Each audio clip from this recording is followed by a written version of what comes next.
What's up, everyone? You're listening to The Vegas Club, episode number 1. The more things change, the more they stay the same. Oh, shit!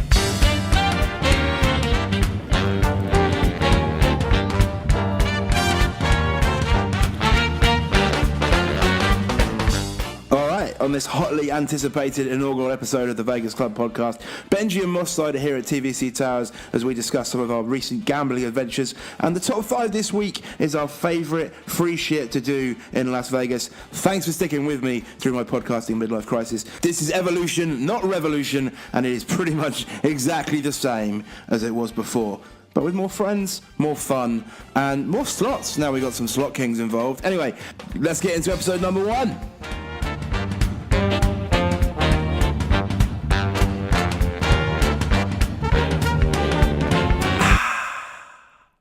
Cool, so on the first episode of the Vegas Club, this time I'm joined by Benji. Hello. And Megazord. Hello. And they both sound identical, so I'm going to really struggle with editing this one together. So, how do you guys feel about doing this sort of thing with me? I mean, I need to thank you both. I need to thank Matt and Nicky as well. We've got you guys in on episode number 1 because, of course, Matt and Nicky are fucking Vegas internet superstars, so everybody knows who they are. So getting you two in now is an easy way to ease everybody into who the hell you guys are, which take offence to that. Big Time Charlies. Charlies couldn't make it this week, too busy editing their YouTube videos or something similar. Book signings, I heard. Excellent. So this week we're going to talk about a bunch of casino trips. We got a top 5 best free shit to do in Vegas based on our own opinions, actual facts. I think the best place to start would be the TVC Suns Chris meetup last week that I was very sad to not be able to make due to family commitments. But Ben, a lame excuse. Yeah, sorry. Megazord taught you how to play craps. Yeah, and I've played a bit of bubble craps, blindly not knowing what I'm doing before, but I think I have a vague understanding after that. Well, you did pretty well, I thought, personally. Basically, what you did was exactly what I did. Which, yeah, pretty much, in my view, how most people should be. What's your basic strategy then? To be fair, a bit boring. We're limited, obviously, aren't we, to just double odds. Yes. So I can't go crazy on that. So just pure double odds. At least I could say max odds, like I'm some sort of high roller. And then what I'll always do inside. And then once we get somewhere, if we get a couple of numbers, we get a little bit towards a break even on a roll, I'll start expanding out to hard ways, that sort of thing. And Ben followed me on the first couple of rolls, which went pretty well, I think, Ben, didn't they?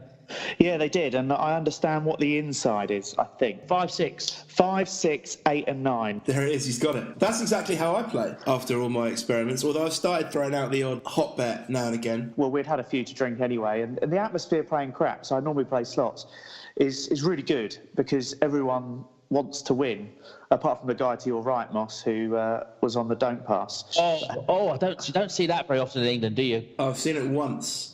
Maybe it's the same guy.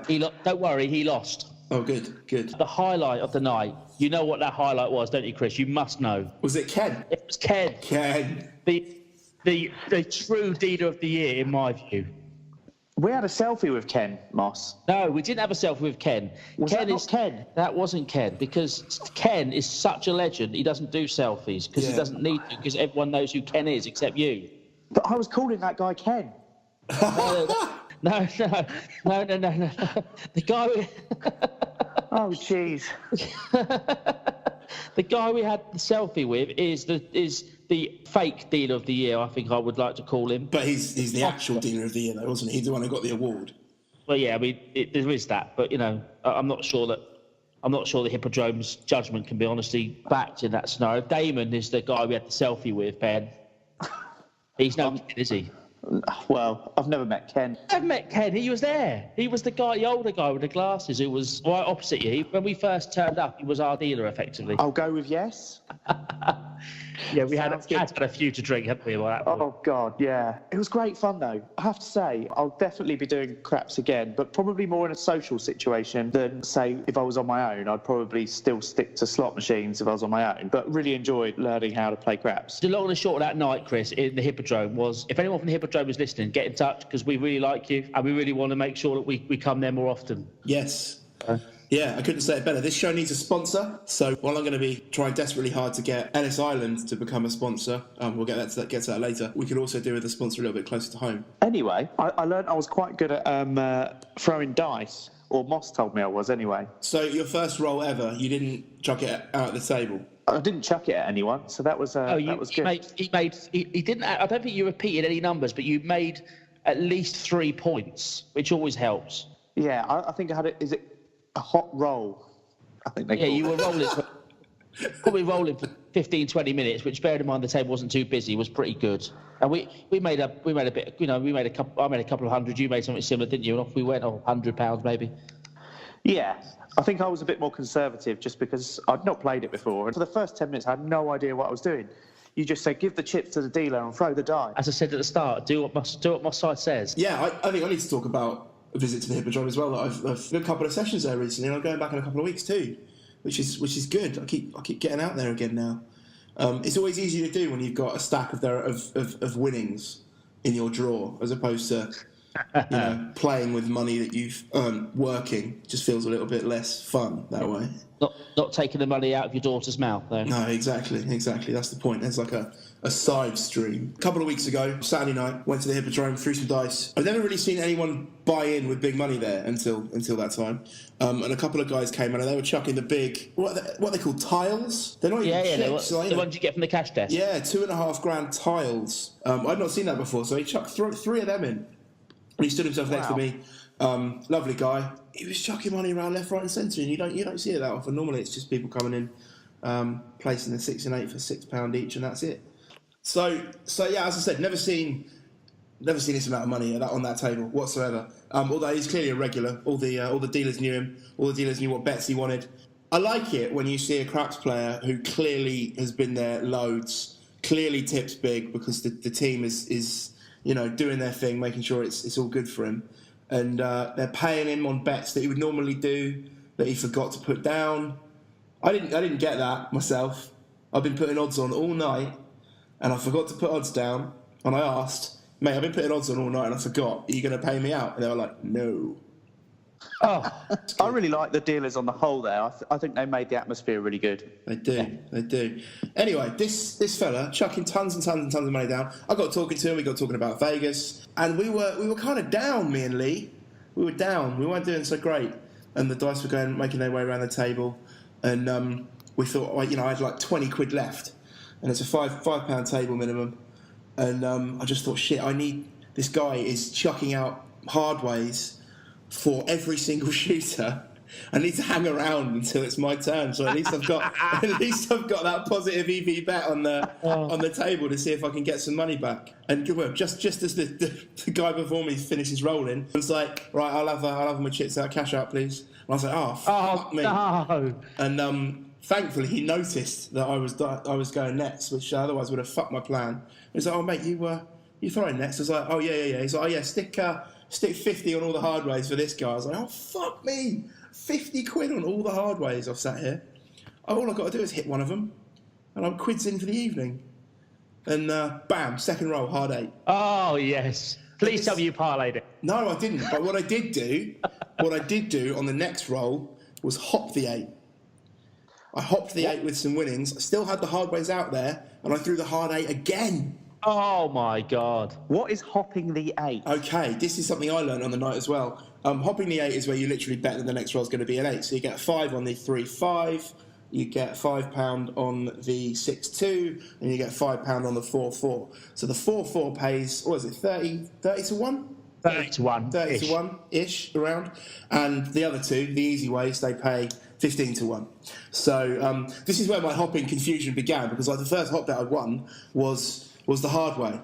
So I figured all hot bets paid that amount. So I was like, yes, another 170 quid in. Boom. So when the next time, this wasn't the next roll, but the next time a hop date came up as a 5-3, and I got paid my 15 to 1, so my £75, I was made to look a fool when I questioned why it wasn't 150 quid.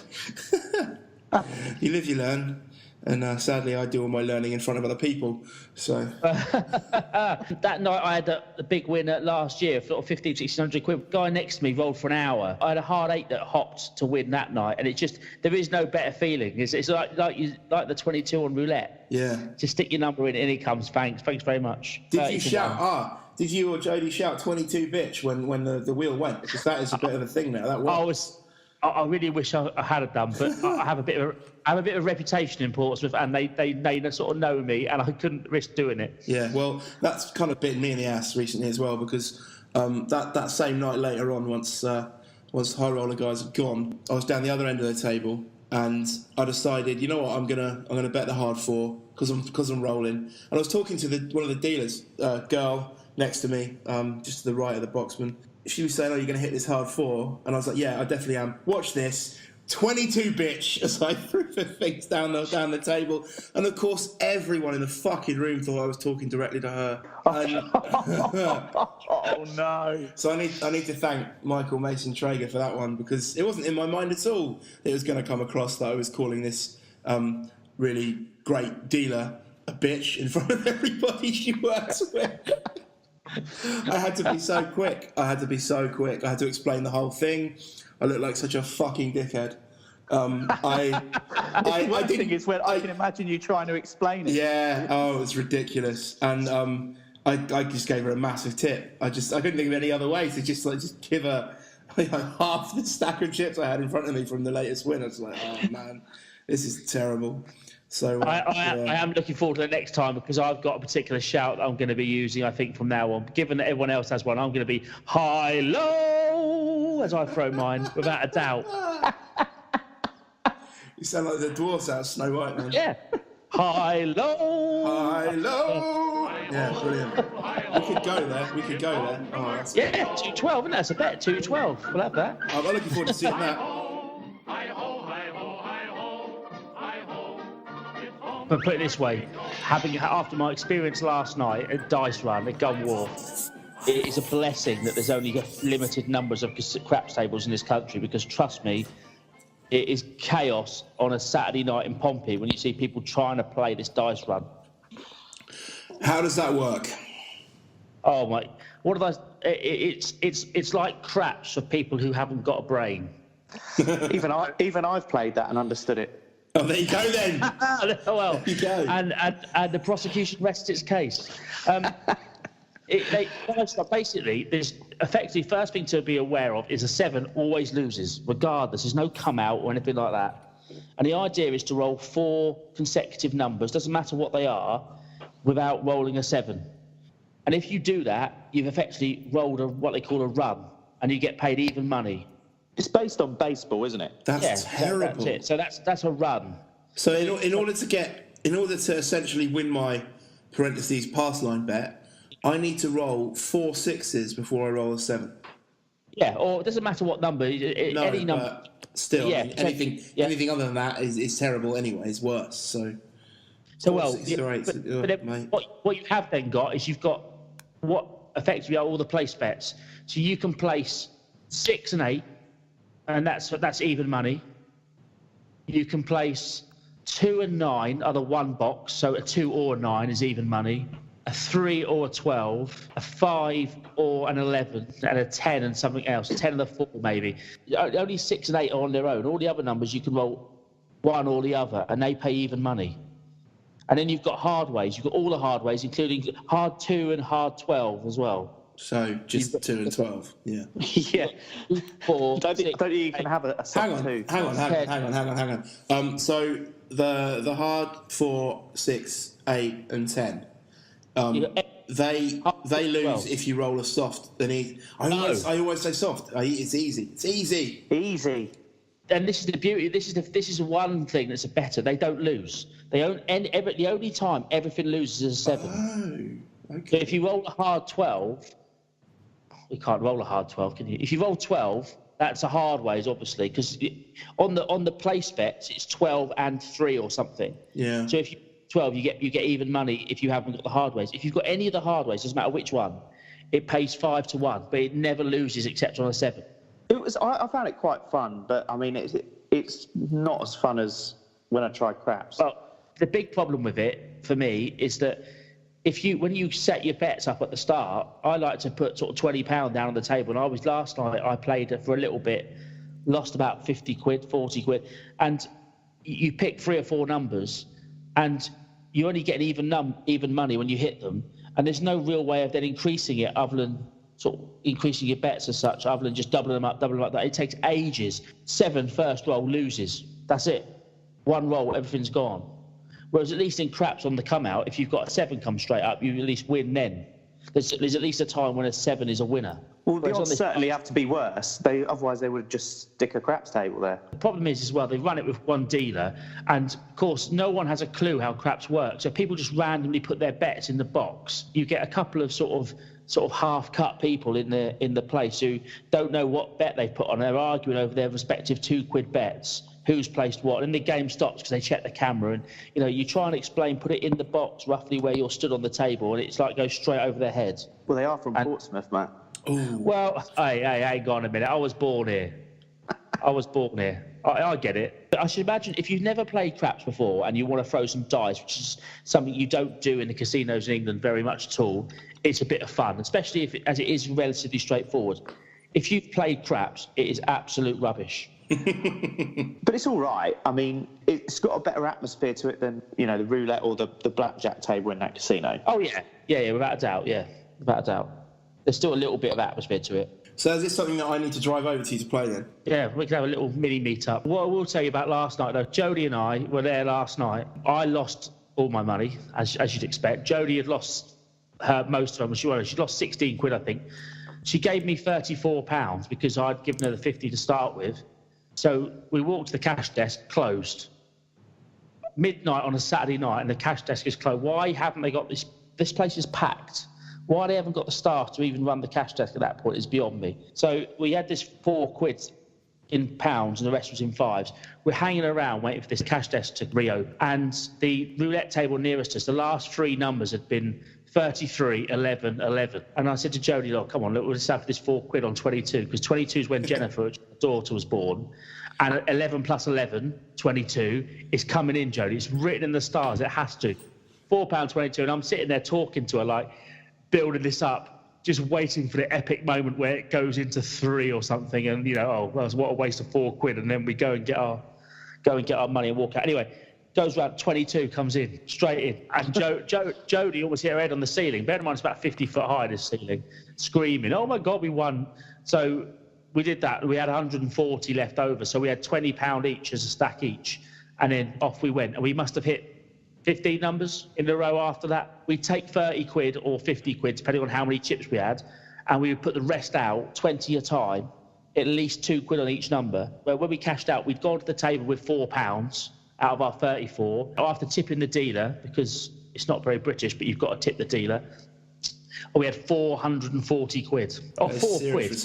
You wouldn't have even expected that. You reckon?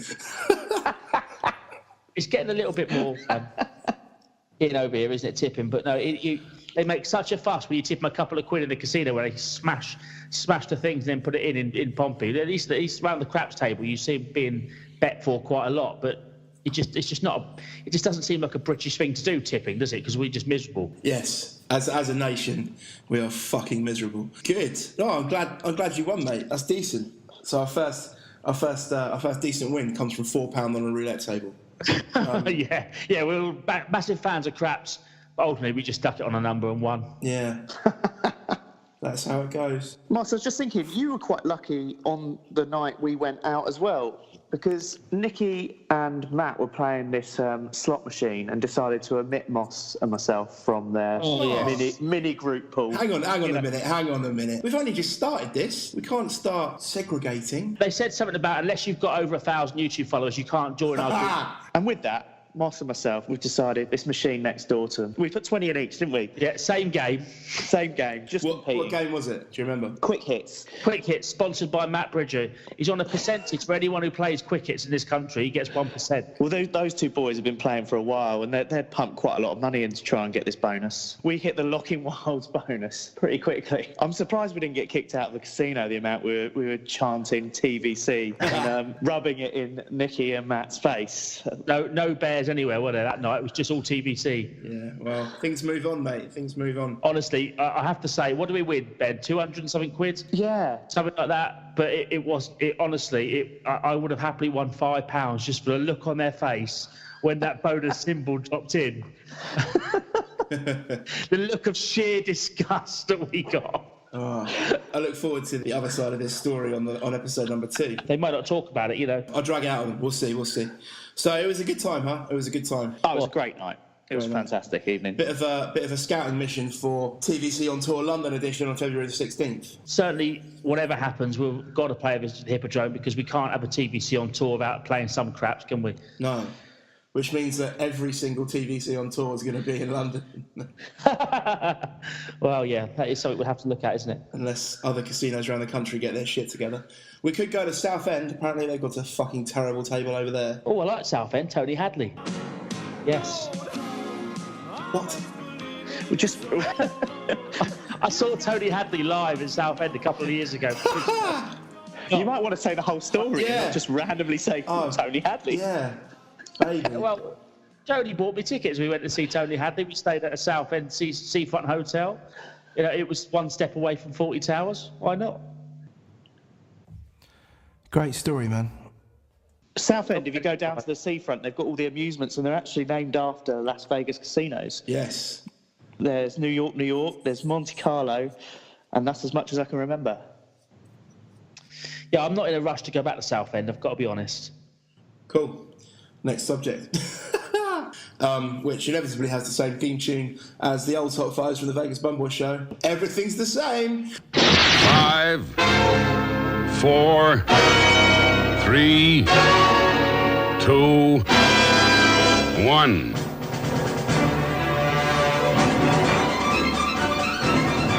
Free shit in Vegas. We're going to bring a couple of things to the table each and maybe have a chat about it. So, obviously, we'll leave the number one free thing to the end, and everyone knows what the number one free thing is, because everyone agrees that it's the number one free thing. But we can't go through talking about this sort of thing without talking about the Bellagio fountain. So we'll get back to that later. I would like to bring the 107 Lounge at Stratosphere to the table, because that is a fucking great way of getting to the top of that building without paying any money. And then, Ben, you got a sneaky little trick. Yeah, if you go to the lounge, then obviously you don't pay to go up there. Traditionally, we have had a drink and then gone back in the lift and then gone back up. But you can just get out of the lift and get back in the lift and go up. And that's it. You don't have to pay. And you've done this?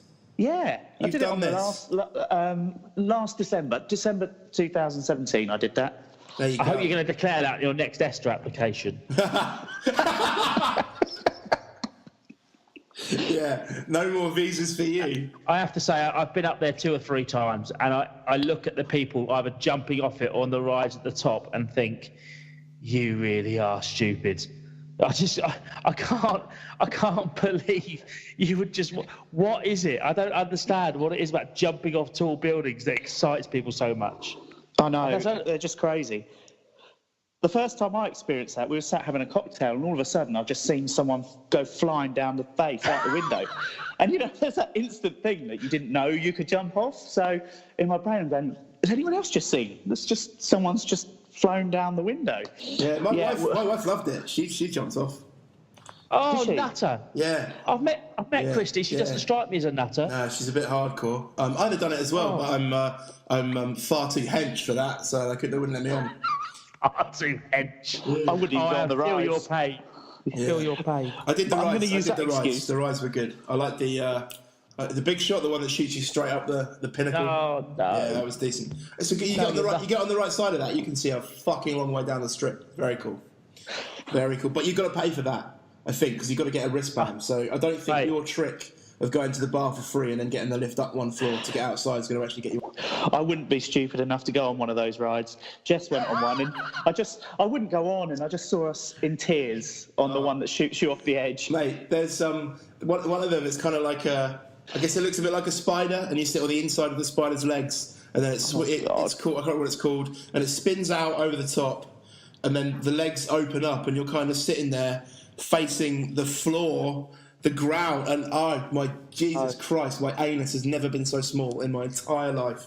Even just the thought of it, I'm just like, oh no, I'm all right, thanks. I'm the same as you, Moss. You wouldn't get me on anything like that. Yeah, no, I'm not doing it again. I'm glad I did it. We've digressed, and we've gone from something free to something that you've definitely got to pay for unless you're a sneaky little estate agent. So, constant abuse that I get from you guys. What we're doing with these first 2 episodes is we're just pigeonholing everybody so everybody knows what their job is for the future episodes. And I'm not sure you're going to enjoy where yours is going, mate. I'm quite happy to be abused. It's not a problem. Okay, so we've done getting into Bar 107 for free, and then the added bonus is sneaking up in the lift again, so you actually can do that. Okay, good. Let's hope no one at Stratosphere listens to it. Oh, who's kidding me? No one at Stratosphere is going to fucking listen to this. Moss, you got anything? Well, I did mention earlier on about that high roller thing, but of course you've completely blown that apart with your high roller. Oh, you don't have to go to Vegas to watch high rollers. You go to Hippodrome. Oh no, but that's someone buying in for $7.5 grand is cool. If I, that's the sort of thing that if we wanted to do that, we probably could, be it savings or credit card debt or whatever. But yeah, you're right. But you want to go and see someone extremely, what you want to do is you want a real life version of that Louis Theroux documentary. I want to see the fucking Mattress King. That's what I want. Anyway, before we regale off on a tangent with this one, we're talking about here the fact that you can go and watch high roller gambling, even if it's cordoned off or in a private room. You can go and watch that wherever you like because it's the law. Have you actually done that, Moss? I have once. We did it by accident. We stumbled across this place where all the table limits were ludicrously high. Where were we? I think we were in Monte Carlo as it was then, and we couldn't understand why. And none of the tables were even open. And we, what's going on in here? And it turned out, excuse me, mate, where can we go? How much have you got on your type conversation?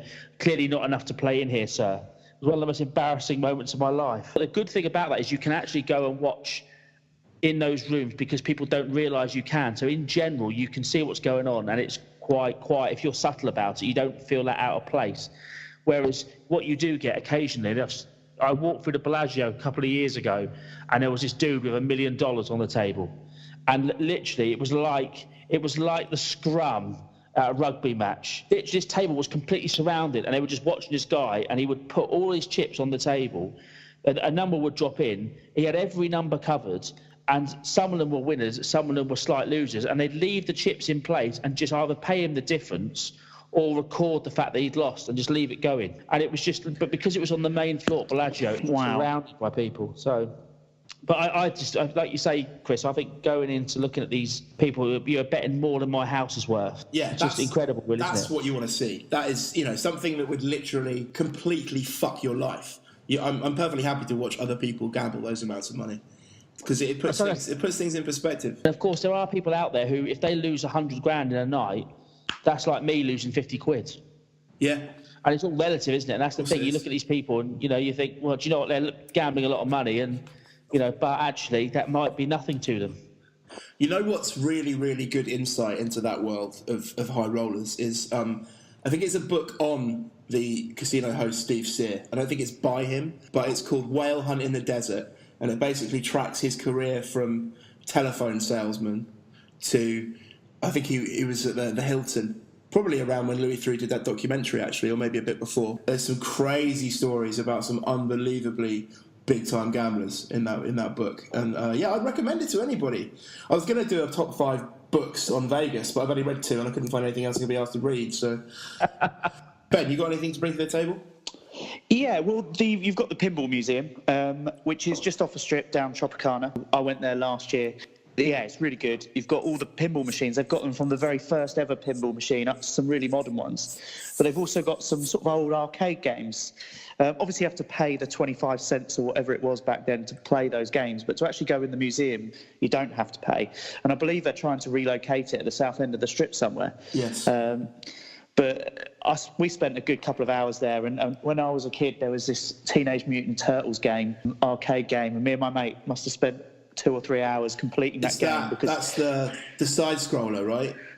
Yes, yeah, that's the one. Yes. Well, as kids, I never had enough money to complete that game. No. But now as an adult, with my pot of 25 cents, me and my mate spent hours completing it. Amazing. So, yeah, it's free to get in. That's good enough. Pinball Museum makes a list. If you've listened to the other show before, these things never really work out as they're supposed to anyways. The other thing that we were talking about is Mount Charleston. Yeah, so Mount Charleston is free, but then I suppose you need a car to get there. That's the only issue. But it's up in a mountain, as the name suggests. And there's a lodge up there, and it's just if you go up there for the view, and the drive up there is quite nice. If you did want to have breakfast up there, it's actually just been bought out by Ellis Island. I don't know if you know that. I didn't know that, but when I try and call Christine Ellis to try and firm down the Vegas Bun Boy hot dog and beer combo that we're definitely going to get made there, I'll talk to her about that. But it is great up there. The view's fantastic. It's colder, which is obviously you're up a mountain, but it's really strange, going from the strip where it is hot to a 45-minute drive away where you can need a coat because it's colder. Just make sure you don't speed on the way down is all I would say. Why is that? I wonder why. Well, my friend Craig was driving down, and we just didn't know what the speed limit was. These American numbers, and all of a sudden, hang the fuck on. These American, like 1 and 2, 3, 4. Those numbers. I've got to cobble together some bad excuse of why we were speeding. We've just seen this dust in the mirror, and then these sirens. Oh my God, I've never been so scared. The guy, this trooper has come to the window and put your hands on the dash with his hand on his gun. Oh man. Oh my God. For speeding? Yeah. Well, we got done for speeding. He was not happy. And we got a fine. I say we, I didn't. I was a passenger. And, typical estate agent, I wasn't paying the fine. So Craig got a fine. And, he had a choice of paying a fine or doing a course. And I think he was going to try and convince his other half that he could go back to do the course because it would give a good reason to go back. But no, she made him pay the fine. So, just be careful how you drive back down. Honestly, a scary moment. Yeah. They don't mess around, the police over there. I don't think the lesson here is be careful not to speed. I think the lesson here is to understand how to cant. I tell you what is a lesson here as well, is that on your first visit to Vegas, people will never think about hiring a car in general, unless it's part of a road trip. Once you've been more than once, getting a car for me is now a must. Because really? There is so much to go. If you're not there, 4 days. If I'm often there for just 4 days, that is a bit tight. But if you're there for 4 days and you can spare the time, you've been enough to think, do you know what, I don't mind.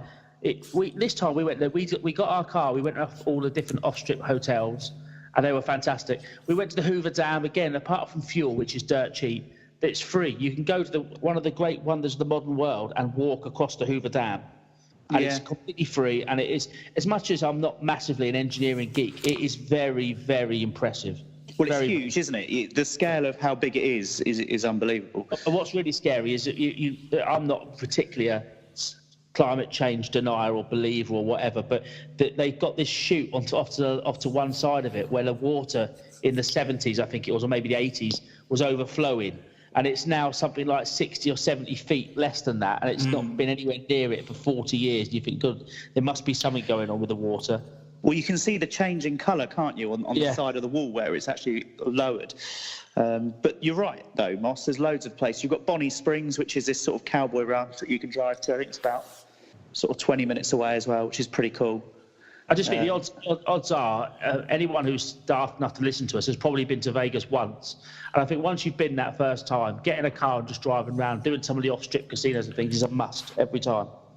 And you could argue that's free. I'm sure that sort of maybe just about fits. Honestly, I think if you're going to start talking about car rental as being a cost, then you're going to start talking about nothing being free because you've paid, 500 quid to get there on a plane. I think it kind of just falls under that category, doesn't it? My first trip to Vegas, I was like, yes, fuck this, I'm going to rent a Mustang. I was like, yeah, this is amazing. Going to rent this Mustang. We were staying in New York, and we rented it. I don't know why I rented it from the Hertz at TI, or the Avis, I don't remember, one of them. So that's a fucking trek up there, first thing in the morning, to get this car. And so we decided we were going to get in a car, do the north and south of outlet malls, and drive around a little bit, do some stuff off strip like Hard Rock, etc., etc. Took us an hour to get to the fucking car rental place, only for me to find out I'd left my driving licence in the hotel safe. Oh my God. So my wife's like, well, I guess I'm driving then. So there's me just sat in the passenger car with a fucking grump on, sat in the passenger seat while Christy's driving this awesome car around all day. And yeah, that sucked. So I'm not going to rent a car again. I can't be fucked. That was some good stuff. The last thing on our list, which we all knew was going to be top on the list, is the wondrous thing that is Bellagio Fountains. Can you remember what the song was the first time you saw it? I've just got Mr. Blobby in my head because that's what I suggested to Chris Phelps' other half. Should be the next time we go. They should do the Fountains to Mr. Blobby. Oh man, that's going to be an obscure British reference for all the foreigners that listen to this. My God, they're going to be YouTubing that. Well, they're not going to have to, because I'm going to put it on the end of this podcast. What was the first song? I think it was "Come Fly With Me" by Frank Sinatra. Very nice. I had the Titanic song by Celine Dion. I don't remember the first one, but I remember we were there for Thanksgiving one year, and they played that song "Proud to Be an American," and you had every American lined up singing along to it. All with their different numbers. And yeah, it was pretty impressive, just because it's slightly different to any of the other songs, if you know what I mean, where you just kind of stand there and watch silently. Yeah. I've had some good sort of separate views of that show as well. It's good from the street. It's good from the porte cochere. You get a little bit of a different view. It's good from the room in Bellagio, if you can find the TV channel that has the music on it. Otherwise, you can't hear it at all. It's good from the wraparound suite in Cosmopolitan. It's good from on top of the Eiffel Tower. Where it's best is the table. I've mentioned this a bunch of times. There's one table at Hyde Bar at Bellagio that kind of protrudes out over the lake and has glass walls like a booth, and so you can sit right there and have a drink. So if you're lucky enough to get into Hyde when it's quiet enough that no one's sat there, then yeah, that is well worth doing. Cool. First top 5 of the Vegas Club under wraps. We are done.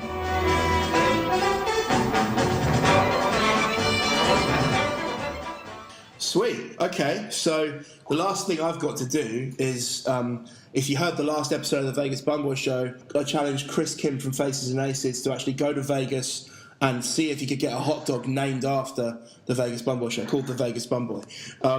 He spoke to a couple of stores. They weren't interested. He spoke to Christina Ellis at Ellis Island. You can understand that, given her surname, she's got a little bit of power over there.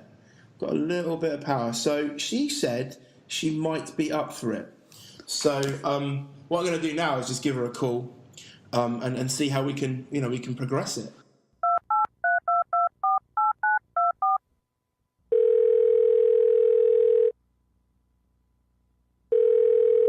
Hello? Hi, Christina. It's Chris Taylor. Who? Vegas Bumboy. I'm friends with Chris Kim from Faces and Aces. Oh, from Twitter? Yeah, we've spoken on it numerous times over the last couple of months. Just calling to see if we could cement something regarding getting a hot dog and beer combo named after me. Hey, yeah, I'm really busy right now. Can I call you back later this week? Yeah, okay, yeah, no worries. So, cool, yeah, how you been anyway? How's life treating you? Oh, she got cut off. Well, that went well, Chris. Yeah, you think? I'm really excited about this because I know she didn't have time for me today, but, I'll call her again next week on the show and we'll see what we can get with that. But I literally cannot wait to go to Vegas in May and see on the menu at Ellis Island the Vegas Bumboy combo of a beer and a hot dog. And it literally blows my mind. Did you not think she was giving you the runaround a bit? No. Oh, come on. You think? She said I could call her back next week, so I will call her back next week, and I guess we'll see. I'm excited about it. You can't bring me down, you negative Nellies. You can't bring me down. Okay, so that wraps up episode number 1 of the Vegas Club. You can get me at the Vegas Club on Twitter. It used to be at Vegas Bumboy, but I just switched it over because I wanted to keep all my followers. Where can we find you, Moss? Matt Mosside 3554. What about you, Benny boy? Where are we getting you At Benji Heath. At Benji Heath. At Mosside 3554. At the Vegas Club. You can get at Matt Bridger. Yeah, I don't even know why I'm giving this out. Everyone already follows Matt Bridger. Everyone already follows Nicky Firmage. Don't forget the Facebook page. Well, you're in charge of the Facebook page. What's the Facebook page? Facebook page at the Vegas Club Podcast is on Facebook. Don't forget to check it out. On Facebook. Also on Instagram at the Vegas Club Podcast. Also on Gmail, Vegas Club Podcast at gmail.com. Have we got anything else? Any other news or notes that we want to talk about before we wrap this up for the first time ever? No. Sweet. Well, I've been Chris. This has been Ben. See you later. And this has been Moss. Take care. See you later, guys. See you later.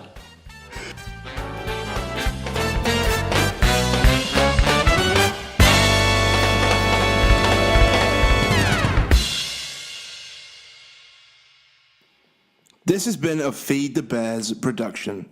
Rawr.